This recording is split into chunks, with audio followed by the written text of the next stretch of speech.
Hey everyone, welcome back to my channel. As you guys know, UFC 299 is just around the corner, and I couldn't be more excited. UFC 298 was definitely a very tough act to follow, but this event is shaping up to be just as promising, if not more.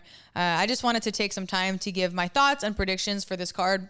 Now, I'm not going to be going over every single fight on the card, but I am going to go over a majority of them. I'm going to be spotlighting the main event, which is Sean O'Malley versus Chito Vera, but I'm going to be doing it in a separate video just because I want to make sure I have the chance to really highlight and give attention to that specific fight like it deserves. And like I've said before, I am not a professional analyst or an MMA journalist. I'm a professional fighter sharing my input from the experiences that I've had in the sport. And on top of that, just because I'm a big fan, I enjoy watching these events and, just sharing my thoughts and opinions on them. A common theme across the majority of this card, as well as UFC 298, was the matchup of old vets versus young guns, and I think we can see it here on display with the first fight on the prelims. Starting us off, we have Pedro Munoz and Kyler Phillips. Pedro Munoz is currently ranked number 12 in the bantamweight division, which he's been a part of since 2014. On the other hand, we have Kyler Phillips, who's relatively newer to the organization, only joining in 2020.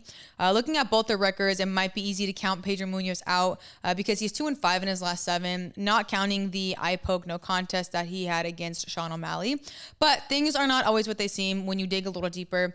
I think it would have been a huge mistake to just say Pedro Munoz has 5 recent losses. I think once you see that these losses have been against the likes of Aljamain Sterling, Chito Vera, Jose Aldo, Dominic Cruz, and Frankie Edgar, plus the fight with Sean O'Malley, it becomes just a little more clear that this guy isn't just losing to anybody.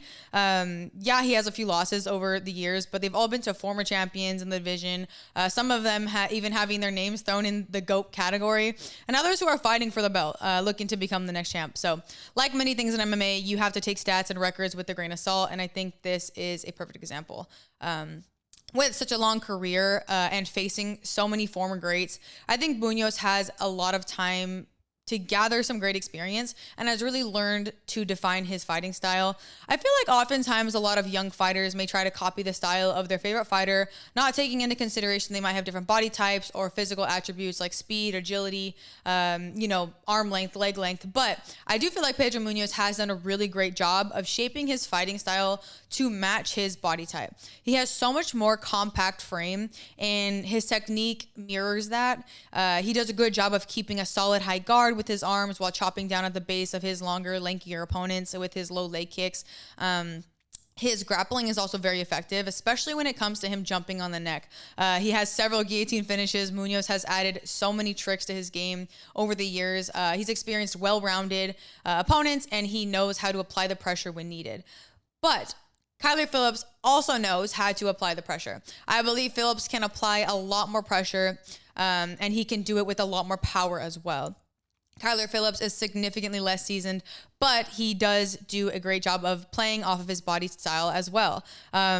He has surprisingly long reach at 72 inches, but watching him fight, you'd think it was 82 inches. The way he throws his jabs, crosses, and kicks, especially his spinning back kick, which I notice he throws a lot, he's able to cover so much distance. A fighter who knows how to use their reach and power effectively is going to be a problem for anybody. I do think both fighters have their weaknesses. However, specifically with Phillips, he does pack a lot of power in the strikes, but the issue I see is he tends to only throw 1 or 2 at a time. Luckily, he has such a good power that his opponents have to respect it and defend accordingly.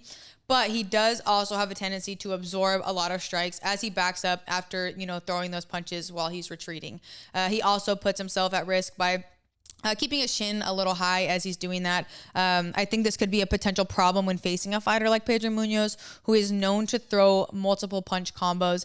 Pedro does a great job of stringing together longer combos with both punches and kicks. But he is known to get pulled into a brawl from time to time.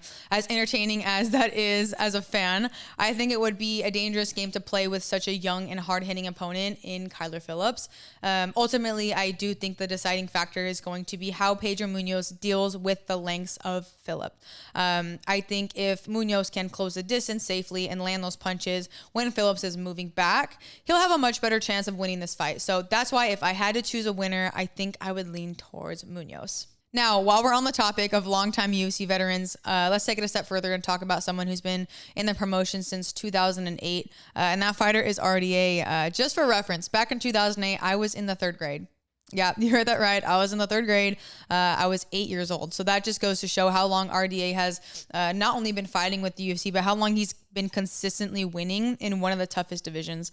It's always such a pleasure to see someone with such a long career fight again, because the sport has changed so much and it continues to change so much. I think this is another matchup that kind of showcases that old vet versus young and up-and-comer theme, because he'll be taking on Gamra. RDA comes into this matchup ranked at number 11, I believe, and he has an unbelievable 47 fights under his belt. Now, there might be a couple of fighters that come close, to that amount of fights, but I honestly can't think about many names off the top of my head. 47 fights is just unbelievable. Across from him will be Gamra, who's currently ranked number 6 in the division.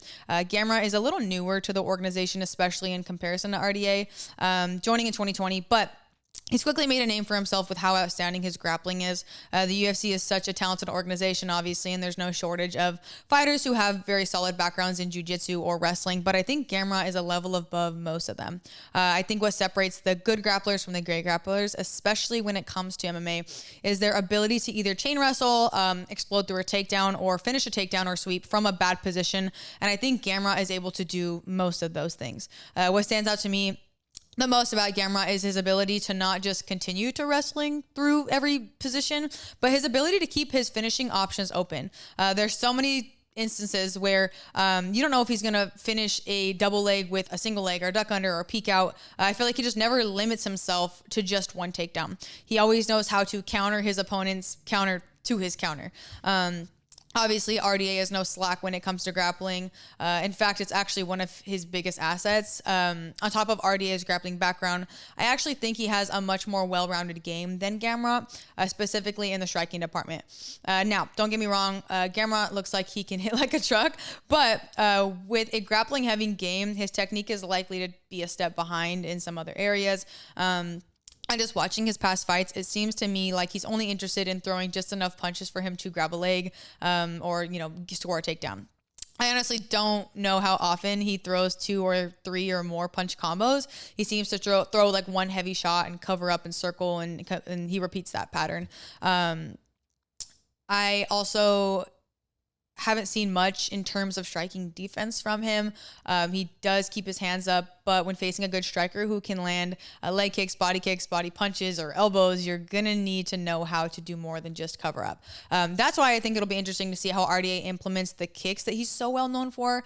I think RDA could land some really damaging leg kicks, body kicks, and more. But as we've seen in other fights, throwing so many kicks against such a good wrestler could prove to be more harmful than helpful. Is the damage that RDA can inflict with these kicks worth the danger of Gamra catching one and taking him down? I'm not sure. We'll have to wait and see. At the end of the day, I think this is going to end up being an excellent display of grappling from both sides, but with such a grappling heavy bout, I see Gamrat's persistence and number of attacks scoring him major points on control time, if not a submission finish. So I think we'll have to wait and see. My nostalgia is having me root for RDA. I love seeing a legend get another win. And I was actually lucky enough to even fight on the card that he headlined against Paul Felder. So I'm rooting for RDA, but Gamrat's grappling is such a cool thing to see. And I'm quickly becoming a fan of him as well. So I think we have a good chance of seeing him take home a win. But either way, I'm just hoping for a great fight between the two. Up next in the women's flyweight division, we have Macy Barber facing off against Caitlin Chookagian. Watching their previous fights, it's very apparent that these two could not have a more opposite approach when it comes to their fighting styles. Macy Barber is a much more aggressive fighter who isn't afraid to go out on a limb and look for a possible finish. Whereas I feel like Chookagian is a much more reserved fighter who likes to fight on the outside where she can land long strikes and evade danger. I think this matchup makes for an interesting clash of styles because they both possess skills that are each other's weaknesses. Macy's overzealous nature can be helpful when she needs to get inside and land big shots, but also leaves room for Chookagian to land some crafty counter strikes. And since Macy can be a little bit reckless when trying to close that gap. So at number 5 and 6 in the division, this is going to be a very important fight for them. I think with the win here and maybe another win after this, possibly either fighter could be looking at possibly fighting for the belt or, earning a spot as a top contender. When I was trying to choose a winner for this fight, I initially thought it might be Chookagian. She does seem to be a little bit more patient, and she may have a slight edge in the, striking department with that distance. But I end up changing my mind because I think in the past we've seen a lot of examples where a fighter who isn't afraid to take a risk and let their hands go might actually find more success than an opponent who is technically more skilled but a lot more reserved. A lot of things factor into who wins an MMA fight, and sometimes it simply comes down to who has more intensity. So more technique doesn't always equal more wins. So with the intensity and pressure being the deciding factor for me, I'm going to have to go with Macy Barber on this one.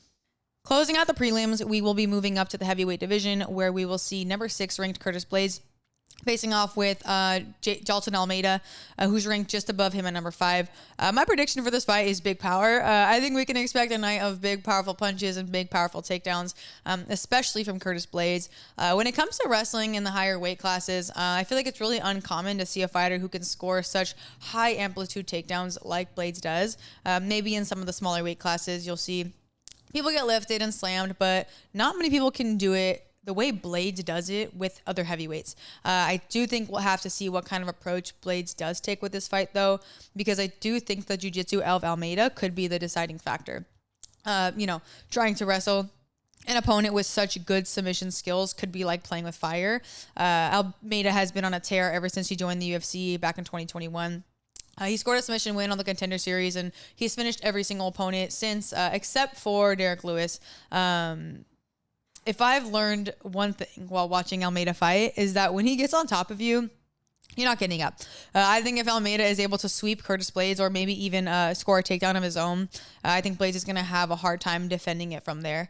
Almeida is a very seasoned black belt, obviously, and with that experience comes a very solid set of fundamentals that most fighters just can't stop. The funny thing about grappling, and I think other martial arts in general as well, is that the technique doesn't really get fancier or more complex. The higher skill set you get, I feel like it actually gets even more simple and more fundamental at the very, very top. The crazy flying arm bars or Imanari rolls are always super cool to see, but I feel like they're just so difficult to pull off against opponents who are also really skilled as well. The reason I think Almeida is so successful is because he has stripped away some of the fluff of jiu-jitsu and really refined his game to just the basic fundamentals. But he's become so good at them that he can pretty much do them to just about any fighter he faces. So I definitely wouldn't expect any like flying inverted triangles from Almeida, but I think what you can expect is for him to get his opponent down, mount them, smother them with control, and force his opponent into one of the few submissions that he's probably drilled thousands and thousands of times by this point.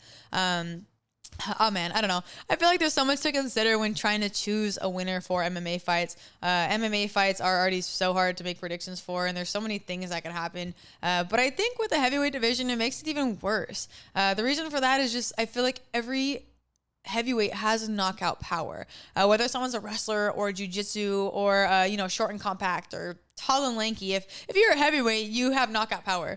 I think if you look at someone like, let's say, Derek Lewis, whom he might be losing like 95% of the fight, but he can come back and knock you out in the last 10 seconds. So I feel like you could just never count out someone who has the power like these heavyweights do. With that being said, there are levels of power, but there are also levels of striking. Almeida can hit very hard, but I do think Curtis Blaydes hits even harder and definitely more effective. I think I definitely give Blaydes the edge in the striking department. He knows how to combo up with his punches. He knows how to land knees and elbows in the clinch. His clinch game is really good. I think his striking really does shine once he scores a takedown, and he can rain those punches and elbows down when he's on top. I think so long as Blaydes can show some good defensive wrestling and negate any sweep attempts that Almeida might go for, he has a good chance of handing Almeida his first loss in the UFC. That is a big if, though. If Almeida gets on top of anyone, they're going to have a hard time putting a stop to that pressure he applies without giving up their back. Once Almeida gets on your back, that's normally game over. I do think Curtis Blaydes has a good shot of keeping the fight standing where he'll be able to outstrike Almeida. He can land some good shots in the clinch, and I think Blaydes will likely be able to put a stop to most of Almeida's takedown attempts.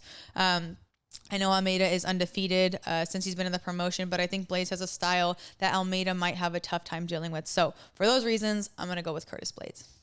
All right, now kicking off the main card for this pay-per-view is number 4 ranked Petr Yan and number 7 ranked Song Yadong. Now, right off the bat, I'm just going to get it out of the way. I'm a huge fan of Petr Yan.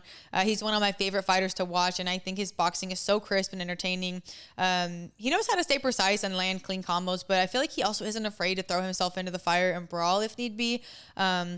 In my opinion, this fight is going to be a really cool display of opposite striking styles. I think Song Yadong packs enormous power in his hands, and he throws every strike with the intent to finish, which is why in this short time with an organization, he already has a highlight reel of finishes. Petr Yan also makes for just as exciting of a fight, though. He just has a slightly different style. In my opinion, Petr Yan's game plan is numbers, and sometimes when fighters have a numbers approach their striking, they kind of like let up on their power so they can keep up that pace. But in my opinion, I don't think Petr Yan does. I think he strings together some 4 or 5 punch combos, but they still have a lot of impact behind them. He may not throw all of them with finishing intent, but I can assure you, once he sees a chink in his opponent's armor, he's letting those hands go. And when he smells blood, he's looking for a finish. Now, I am going to address the main thing I hear people say about Yan, and that is he's on a 3-fight losing streak. But just like I said in the Pedro Munoz fight, not all losses should be judged equally. Now, look at all these losses and who they've been against. You have Sean O'Malley, who is literally the champion. He's defending his belt on the same card. I wouldn't be opposed to anyone calling that fight a robbery. It was a split decision loss, and yes, it gets ruled as a loss, but the funny thing to me is so often that a split decision loss could easily be a split decision win if just one of the judges was a different person. So there's my thoughts on that fight. You have a loss to Aljamain Sterling, which, again, is another split decision. Also, he had a good run as the 135 champion. And then you have a loss to Merab, who's undeniably earned his title shot in the next couple of months. So nobody has shown any sign of beating Merab anytime soon. And yes, Merab did score an abundance of takedowns, but Petr Yan had no problem standing back up and landing strikes in the few exchanges they did have. So yes, that is 3 losses, but they have been to former champs, the current champ, and the likely future champ. So you can't tell me those 3 losses are equal to anyone else's just random 3 losses. I was trying to make a list of each fighter's strengths and weaknesses, but for both of these fighters, I was having a tougher time pinpointing what their weaknesses are. I think they are both predominantly strikers, but that doesn't mean their grappling is lacking. I think Petr Yan can wrestle when necessary.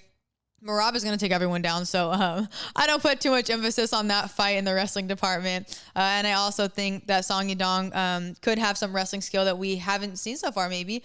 He has a lot of power in his strikes, though, and that's what he prefers to stick to. So if you wanted to really critique them both, I think I may see a few more holes in Song Yadong's game. I think Petr Yan will have an edge in the technique with his striking and his footwork. What really made me a fan of Petr Yan was his ability to land numerous crisp strikes, but also be able to keep a tight guard and block a lot of strikes when needed. He also knows how to take a punch, though, when he has to. He never headhunts. He's more than happy to land some hard body shots if you want to cover up, and he never takes his eyes off the target, which he's always watching to see what is open for his next strike. I think the biggest difference we'll see in this fight is the composure of Petr Yan. He knows how to land those strikes, keep his head off the center line, and he slips and he rolls and he counterattacks. He has great footwork, like I said before. I'm going to have to go with Petr Yan on this one, just because not just because I'm a fan, but two, just because I think his striking is more well-rounded. Song Yadong might have more power, but I think when facing an opponent as mobile and defensively sound as Petr Yan, it'll be hard to land those big punches.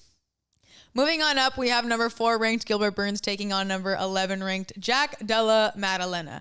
Say that 3 times fast. I'm going to be honest. I actually didn't know a whole lot about Jack before this fight, but after watching some of his past fights, I quickly understood why he has quickly made a name for himself in the UFC. I think it's been quite some time since we've seen a fighter with the level of composure that he has. He looks so calm while he fights, and I think that's why he's able to just be so precise and really see the openings for the strikes he wants to throw.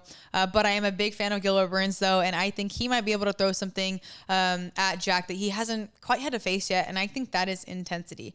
Gilbert Burns has a lot of tools in his arsenal, but I think the aggression and pressure he's able to apply is going to play a big role in this matchup. Gilbert Burns has shown his wealth of grappling experience, winning a bronze medal at ADCC and multiple podium appearances at Nogi Worlds, along with numerous submission wins in the UFC. But he's also shown that he's not afraid to throw caution to the wind and get himself in a good old-fashioned brawl if need be. I think someone like Matalena is going to be very tough to pull into a firefight, but I do think that the tenacity of Burns could possibly overwhelm the calm-natured Matalena. I haven't seen much grappling from Jack, but I think it's fair to assume that it's probably a weak point of his. It's only natural to have a set of strengths and a set of weaknesses. Given Gilbert's obvious strength in the grappling department, I think it's fair to expect him to, try to take Jack down. And once he does, I think Gilbert might be able to make short work of him and find an opening for a submission. There's always a chance that Matalena continues to surprise us and neutralize the forward pressure of Burns. I'm just interested to see how Jack deals with the pressure, though. I haven't seen the same amount of it from his past opponents. I do think Matalena has a big advantage in the craftiness of his striking, but I think Burns is such a tough opponent. If Matalena is able to display the same level of striking and composure that he always does, I'll be very impressed. But for the time being, I'm going to have to go with Gilbert Burns. I just see the grappling and intensity and brawling nature of him being something new and too overwhelming for Matalena at this point in time. So I'm going to go with Burns. Looking at these fights, we really do have a wealth of striking experience, and I think this next fight may be the best display of them all. We have Michael Venom Page making his UFC debut against Kevin Holland. It's been some time since we've seen a fighter come over from a competing promotion. Sometimes they do really well, and sometimes they can't quite match up with the level of talent. If we know one thing about MVP is that he has all the talent in the world when it comes to striking. He hits hard, and he has a surplus of fancy strikes, but I think it'll be interesting to see how he does against another long, lanky power puncher in Kevin Holland. My concern with this fight is that we haven't really exactly seen MVP face too many opponents with a skill level of a UFC caliber athlete, and I think that's why we've seen so many mid-fight antics from him. Kevin Holland isn't exactly someone you want to let your guard down against. He has the only bottom guard punch knockout I've ever seen, so I think that goes to show the amount of power he has. I'm honestly not sure what to make of this fight. I think I'll need to get a gauge of MVP against a UFC, talent fighter before I can give my honest prediction. My first reaction is telling me to go, with Kevin Holland. I've seen him face and beat some of the top talent in the division, and he seems to be more battle tested. Like I said, though, I don't really have a strong feeling in either direction, and I would lean slightly towards Kevin Holland. I think this fight has the potential to be fight of the night, but it could also be a complete stalemate. So either way, I think we'll just have to wait and see. But my final verdict is Kevin Holland. And closing out this video, we have number 3 ranked Dustin Poirier. He's a UFC legend. He's been with the promotion ever since I can remember. He's done such a good job of staying on top as well. He'll be taking on number 12 ranked Benoit St. Denis. St. Denis is on a 5-fight win streak and a 5-fight finish streak at that. And he hasn't really showed any sign of letting up. So I'm going to go ahead and assume that most of you are familiar with Dustin Poirier, so I'll just touch on a few things from him. First of all, we know he's very well-rounded. He has so much experience fighting, and I feel like it's only natural that you get better at everything when you have that experience, and we've seen him take home knockout finishes. We've seen him get submission wins. We've seen him grind out tough decision wins, and he's really a jack of all trades in my opinion. St. Denis is pretty new to the organization, only having about 6 fights since joining in 2021, but that doesn't translate to a lack of skill at all. I think St. Denis has a big, or his biggest asset rather, is going to be the power he has in his hands. The interesting thing about Dustin is that I feel he does his best when he has a high intensity opponent. I feel like he does a great job of mirroring the intensity output of the person he's facing. Like when he went up against Michael Chandler, he showed that he can, hold his own against strength and power and pace. I'll keep this breakdown short and sweet. I personally see Dustin winning this fight by maybe TKO. I think Dustin has shown a big skill gap in the striking they have. Dustin knows how to defend smart and get himself out of danger. He knows how to counter, and just overall just seems a lot more crisp and technical. Don't get me wrong. Anything can happen. St. Denis could, land a massive overhand and get a finish, but I think Dustin is a little too experienced to let that happen. On top of that, I do feel like St. Denis has the approach of being okay with eating a few big shots to land his own, and I think that's a very dangerous game to play against someone like Dustin Poirier, especially with how fundamentally sound he is. So I like Dustin's odds in this fight, and I think the risk of power that St. Denis has, but I don't know. Dustin seems to be the overall more complete fighter. So I think Dustin's going to walk away a winner. And with that fight concluded, we'll wrap up this video. Like I said before, I'll be breaking down the main event, which is Sean O'Malley and Chito Vera, in a separate video. They'll be fighting for the Bantamweight Championship at UFC 299. Let me know what picks you think I got right or which picks you think I got wrong. I'm not a professional at picking winners. If I was, I'd be in Vegas placing a parlay. But they're just so hard to predict, and that's why MMA is the best sport in the world.